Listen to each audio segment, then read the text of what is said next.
All right, welcome to the Intro to OSHA class. This is your first lesson in a 2-hour, well, this is a 2-hour lesson, but the whole program is a 10-hour training program that you guys are just starting on. The purpose of this introduction is to give you some information about what OSHA is and some of your rights as a worker and how to file complaints. It's going to be a 2-hour lesson. When you're done with this lesson, you're going to have only 8 hours left, so hang in there. This is going to be full of information, but stuff that you can use immediately when you get a job. So what I'd like you to do is, if you don't have a pencil and some paper, I'd like you to pause the video, get some pencil and some paper, and get ready to take some notes. I'm going to have some questions for you to do in another activity, and you're going to need some paper for that. So without further ado, let's get started. This is a little short video to kind of give you, it's kind of comical, funny video, but it's going to give you an idea why we need OSHA. Like what would happen in America if we didn't have the Occupational Safety and Health Administration dictating or telling us what safe work practices are like. If it weren't for OSHA, we might be doing this type of work in the United States.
Okay, so you don't want that to be you. Definitely not.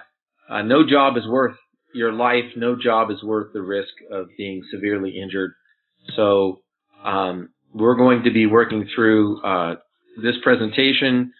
Again, make sure you have some paper and some pencils. You're going to need to record answers to these questions. So we've got 10 questions here. I'd like you to pause the video and copy the questions below. And as you are watching the presentation today, you'll be recording the answers to these 10 questions.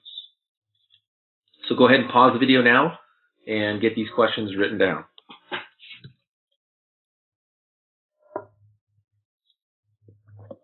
The purpose of this lesson is to give you an introductory information about OSHA, so you know what OSHA is, what their mission is, and what is their, why do you care? Like, who cares, right?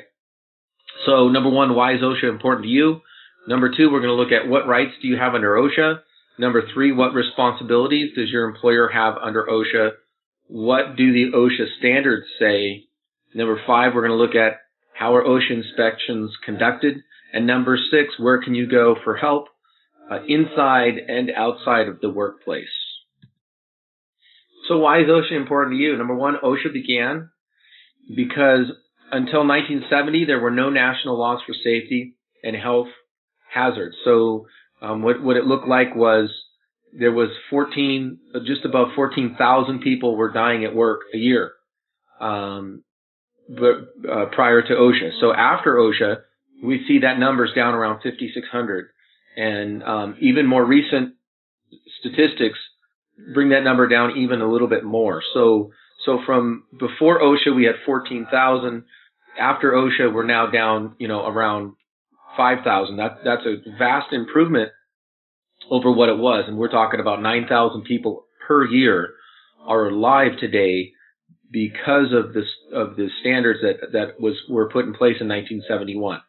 On average, today, 15 workers die every day from job injuries. Now, I want to stress that's not just construction, that's every industry. And the 15 workers don't necessarily die because of unsafe practices, but they do die at work. So it could be someone who's elderly and they just die and they happen to be at work while they do it. A lot of those, though, are because of unsafe work practices that could be avoided. A lot of these deaths are avoidable. So 5,600 Americans die from workplace injuries annually, and there are 4 million non-fatal injuries and illnesses every year. So some discussion questions, just some things I want you to think about. When did you hear about OSHA? Was it when you walked in my class? Have you heard of OSHA before? Maybe your uncle, your father, or someone else knows about OSHA. What do you think of OSHA? So what do you guys think OSHA's job is? We want to answer those questions in the next few slides. So what we're going to do is we're going to pull up a fatality report just to prove the point that a lot of workers die in the U.S. And what I want you to do is just, as you read through the fatality report, this is going to be a question that you're going to have to answer from the previous slide. So when you see the report, you can take a look, hit pause, read through them, and I want you to select at least one for the answer to that question. So without further ado, take a look. Okay, so this is a fiscal year fatalities. This is basically a month and a week worth of fatalities. If you look at the date here, you can see that each one of these, like this one here, is the description of a individual that died. This over here tells you that it was a fatality. This column here, this header, gives you the description of the incident. This tells you the company and the state and the zip where the company is located. And this tells you the day that it happened. So on the 7th here, we've got 1, 2, 3, 4, 5 different fatalities in the United States, all workers working at their job. So you'll see here, this one here was struck and killed by a collapsing wall. This worker here was killed in a fall from a roof. This one here was killed in a vehicle collision. This worker here was killed, fatally crushed under a vehicle when jacks collapsed. And on the 7th for Xerox, a worker killed in a motor vehicle collision. So there was, like I said, 5 or 6 on that particular day. And you can see that for the 6th, there's probably about the same number. And this just goes on and on and on here. So you can see that there's a lot of them for basically a month. Actually, I need to go slower for you. So let me go to page 2. Pause. Page 3. Pause.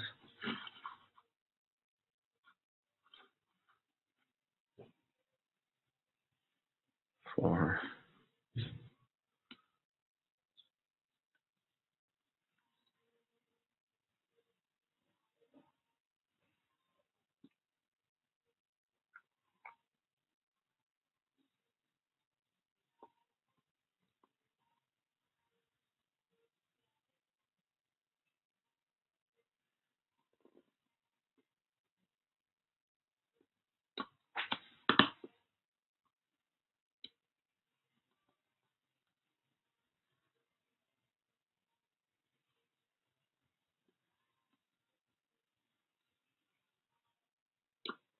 Okay, so there's enough fatalities there in a month and a week for you to easily complete that.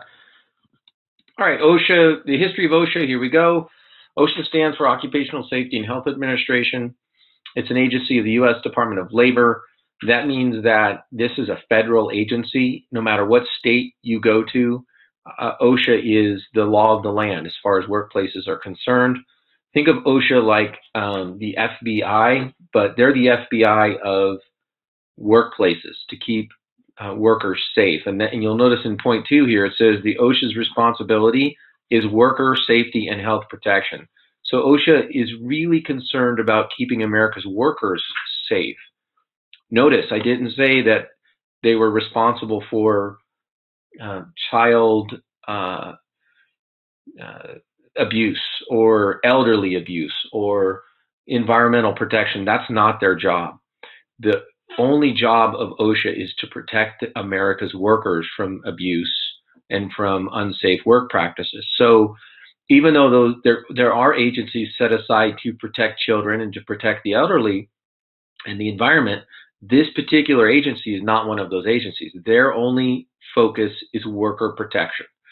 Not on December 29th, 1970, so almost the next year, President Nixon signed the OSHA Act, and this act is the one that created OSHA, the agency which formally came into being on April 28th, 1971. So you'll notice the law was signed into being in 1970, and then it actually took effect on 71. That's typical for presidents to sign a law and for it to take effect in a given time. That lets all employers get to know the OSHA Act and get to figure out what it is they're supposed to do to protect their workers. So so there you go. That's the history of OSHA. Let's talk a little bit about OSHA's coverage. And this is an activity that will just kind of give you an idea of who falls under OSHA and who doesn't when we talk about how, who's covered and who's protected. So let's just go through this activity. We've got Harry Adams, a miner at Below Ground Inc. He's a worker at a facility. Is he protected by some OSHA standards? Yes, he is. Hopefully you said that. Adrian Smith, one of 3 employees of ABC Landscaping, is he protected? Yes, good. I'm glad you said that. Adrian Smith is protected because he's an employee of a company in, oops, let me go back. So he's definitely a protected worker under OSHA. How about Taylor Dell, an accountant in business for herself? No, good. Awesome. I hope you said no, because Taylor Dell is in business for herself. She's not technically an employee. And because she's not an employee, she's responsible for her own actions. And so she doesn't have to worry about OSHA standards. She doesn't have to protect her workers because she doesn't have any. If Taylor Dell got so big that she had to hire someone, then yes, she's going to have to cover that worker under OSHA, but she will not need that protections because she's taking risks, and as the business owner, she's allowed to do that because she'll live with the consequences of her mistakes. Last but not least, we got Rob Jones. He's a carpenter working for Woody Inc., and there's 10 other carpenters on the site. Is he covered? Absolutely. So OSHA's mission is to save lives and prevent injuries and protect the health of America's workers. Some of the things that OSHA does to carry out its mission. So this is what they do. Let me go back. Shoot. So this is what they do. They save lives, they prevent injuries, and they protect the health of America's workers. That's their goal. How do they do that? They develop job safety and health standards and enforce them through worksite inspections. So they say what is healthy and what isn't on a job site, and then they enforce what they say is healthy by coming to the site and inspecting it. They maintain a reporting and record-keeping system to keep track of job-related injuries and illnesses. So they have a record system on all employers so that they know who's doing a good job protecting their workers and who isn't. They provide training programs to increase knowledge about occupational safety and health, and you are enrolled in one of those training programs right now. You're getting your OSHA 10 card, which will be issued from the training center at Cal State Dominguez Hills, and they are chartered through the Department of Labor to be a training center. So questions for review: why was OSHA necessary? And I think we all know that prior to the OSHA standards, a lot of people were dying at work. What is OSHA's mission? And by now you should know that is to protect the health and the safety of America's workers. And why is this training important? And I'm going to let you answer that. Hopefully you have a good answer for that by now. So we're going to talk about what are your rights under OSHA. This is one of your questions. This is topic 2 of our introduction. You have 6 total topics in this whole 2-part lesson series. So you have a right to a safe and healthful workplace. You have the right to know about hazardous chemicals. You have the right to know about information about illnesses and injuries in your workplace. You have the right to complain or request hazard correction from your employer. You have the right to training. You have the right to hazard exposure and medical records. You have the right to file a complaint with OSHA. You have the right to participate in an OSHA inspection. You have the right to be free from retaliation for exercising safety and health rights. And we're going to go through each one of these different rights in depth so that you definitely know what all of these are. I want to just point one thing out to you. This one here says complain or request hazard correction from employer. So as the worker or the employee, you would go to your employer or your boss and complain. You have that right as a worker to go and say, I need this fixed because it's unsafe. And if your employer does not let you correct it or doesn't give you a safe and healthful workplace, which is your right up here, then you would go and file a complaint with OSHA, which is down here, another one of your rights. So I want to just explain the difference between complaining and requesting hazard correction from your employer and filing a complaint with OSHA. So this is your first step before you do this, okay? Just a real quick distinction. So we're going to talk about an OSHA poster in just a second, and I want to know if you guys have ever seen this poster. And if you do get a job, you're going to find this poster in every workplace, and so it'll give you a lot of information about OSHA and how to contact them. So only you can contact OSHA. So let's get that poster up real quick. There you are.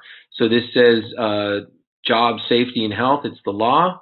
And you can see that this is the poster that OSHA has. They will send these free of charge to you, so you can contact OSHA.gov if you want. And they will give them your information, and it'll tell you, here's your rights right here. And then down here, you have employer's responsibilities. And this poster is available from OSHA. It's free. You also notice you got OSHA.gov here. You got the phone number here. If you want the poster, you can also download it like I have here, and you can get it that way as well. Okay. So we're going to continue. You have a right to a safe and healthful workplace. This is a right that is your first right. Let me go back. Section 5A(1) of the OSHA Act states each employer shall furnish to each of his employees employment and a place of employment which are free from recognized hazards that are causing or likely to cause death or serious physical harm to his employees. Basically, that says workers have a right to go to work and be safe. All right, so you have a right to know about hazardous chemicals. Employers must have a written, complete hazard communication program that includes information on container labeling, material safety data sheets, worker training. The training must include the physical and health hazards of the chemicals and how workers can protect themselves, including specific procedures the employers have implemented to protect workers, such as work practices, emergency procedures, and personal protective equipment. So this means that when you go to work and you're working, let's say at a restaurant, and you're going to use bleach there's something called an MSDS, or Material Safety Data Sheet, that will tell you how to use bleach safely and in a healthy way. Your boss will have a binder or something like this, what you see here on the screen, that is at the workplace, where you can access those documents and read through them so that you can be sure that you're using the chemical safely. That's what an MSDS is. And in order to give you a little better idea, I actually have a handout that I want to show you so you know what an MSDS looks like. Here's a very common chemical that we use all the time in the shops. If you're an auto mechanic, you've seen it. If you've ever worked on your bicycle, you've seen this. This is WD-40. And so here's an example of an MSDS. It's broken down into sections. So section 1, chemical product and come from your company information. If you needed to contact the company that makes this particular product, it's called organic mixture. They have an emergency contact information. They have the address of the company. They have hazard identification. So they tell you right here, it's a flammable aerosol. Symptoms of overexposure. So here's some things that can happen if you get exposed to too much of this chemical. What happens if you get too much skin contact, eye contact? What if you drink it or eat it on accident? What are the chronic effects? That's if you use it for 20 years, are there any side effects that could damage your health? We could go on and on. The composition and ingredients of the WD-40. First aid measures, like what do you do if someone has swallowed it, or if someone's come into contact with the chemical? How about if it catches on fire? How do you fight the fire? Accidental release measures. If you get a large container of WD-40 and it spills all over your floor, how do you clean it up so that you're safe and you're not going to danger yourself or expose others to danger? Handling and storage. How do you store it? I mean, the information on this thing just keeps going on and on. You can see here the physical properties, ecological information, disposal considerations if you want to get rid of it. It just keeps going and going. So you can see that this is a typical MSDS. It's 4 pages in length, and it handles the safe use and first aid measures and everything of this particular chemical. For every chemical in the workplace, there's a document just like this one that's meant to be there for you, to protect you, so that you don't hurt yourself on the job. You have a right to information about injuries and illnesses. OSHA's record-keeping rule requires most employers with more than 10 workers keep a log of injuries and illnesses. Workers have a right to review the current log, as well as the log stored for the past 5 years. Workers also have a right to view the annually posted summary of illnesses, injuries and illnesses. It's called the OSHA 300A. So you have a right to look at your employer's injuries and illnesses log so you can say, hey, why are people getting hurt? Or how are people getting hurt? And you can look back 5 years and take a look at the track record of the company you're working for. This is a huge right for workers. Think about it. You almost get to interview your employer to see how well they take care of their employees, not just them interviewing you to see if you're a good fit for their company, but is their company a good fit for you? And so that's what this right kind of gives you, is this ability to look at the company and see how people are getting hurt and make a decision. Do I really want to work for this company or not? You have a right to complain and request corrections. So you can go to your boss without fear of being fired. You can go to your boss and you can say, I'm afraid to go up in this elevated position. I'm up over 10 feet and I have no form of fall protection. I'm worried for my life. I don't want to do it. Can you please provide some fall protection?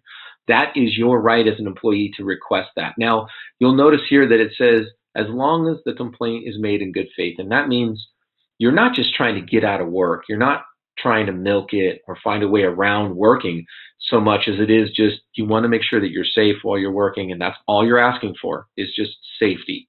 Then you're going to be in good shape. You have that right, okay?